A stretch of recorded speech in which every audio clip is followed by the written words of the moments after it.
राधे राधे। श्रीमद् वाल्मीकि रामायण में शिक्षा।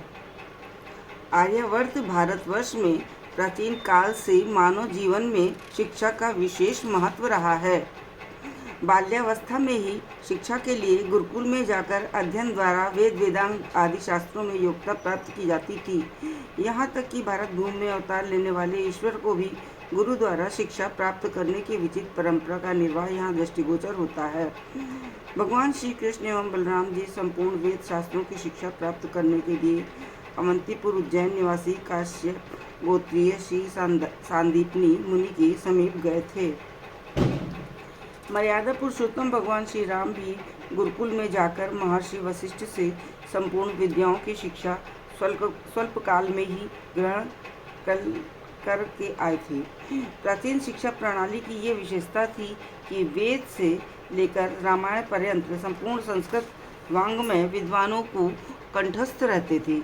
इसीलिए वेद का दूसरा नाम अनुश्रव है। पुराकाल में सर्वज्ञ महर्षिगण भी कभी कभी किसी महापुरुष के समीप जाकर शिक्षा ग्रहण करते थे। जब महर्षि वाल्मीकि ने संपूर्ण श्रीमद् रामायण का निर्माण कर लिया, तब उन्हें ये चिंता हुई कि 24,000 श्लोकों के इस समग्र आदि काव्य को कौन कंठस्थ करेगा। महर्षि इस प्रकार चिंता कर ही रहते कि कुशलव दोनों भ्राताओं ने उनके चरण पकड़कर कहा कि हम दोनों भाई इसे कंठस्थ करेंगे। जिस समय महर्षि ने कुशलव को रामायण की शिक्षा दी थी, उस समय वो दोनों भाइयों की अवस्था प्रायः 12 वर्ष की थी। इस स्वल्प वय में अंगों सहित समस्त वेद उपवेदों का ज्ञान चमत्कार ही कहा जा सकता है। समस्त वेद शास्त्रों में तो कुशलव के जी निष्णात थे ही, किंतु संगीत शास्त्र में भी उनकी प्रतिभा असाधारण थी। वे वीणा वादन से लेकर मूर्छा पर्यंत संगीत की समस्त विद्याओं में पारंगत थे। उन्होंने 24,000 श्लोकों को कंठस्थ कर गान किया था।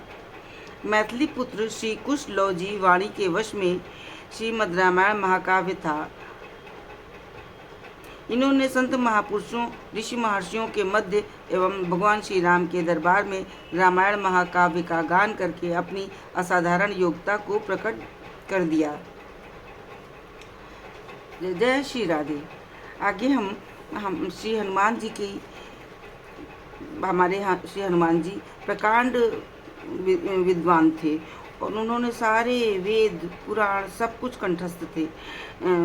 इस बारे में चर्चा करेंगे कि हमारे पूर्वज बहुत ही ज्ञानी थे और हमारे भारतवर्ष में सदैव से ही शिक्षा का बहुत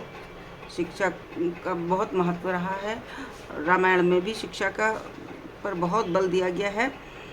शिक्षा के बिना तो सर्वज्ञता असंभव है। जय जय श्री राधे।